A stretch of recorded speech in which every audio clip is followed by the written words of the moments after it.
रञ्जिनी नित्यप्रकाशिनी चैव स्वप्रकाशस्वरूपिणी महालक्ष्मीर्महाकाली महाकन्या सरस्वती भोगवैभवसन्धात्री भक्तानुग्रहकारिणी ईशावास्या महामाया महादेवी महेश्वरी हृल्लेखा परमाशक्तिर्मातृका बीजरूपिणी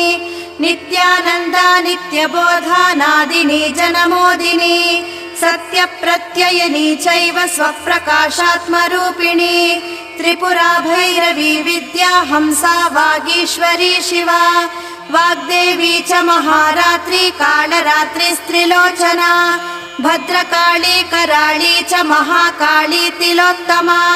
काली कराळवक्त्रान्त कामाक्षी कामदा शुभा चण्डिका चण्डरूपेशा चामुण्डा चक्रधारिणी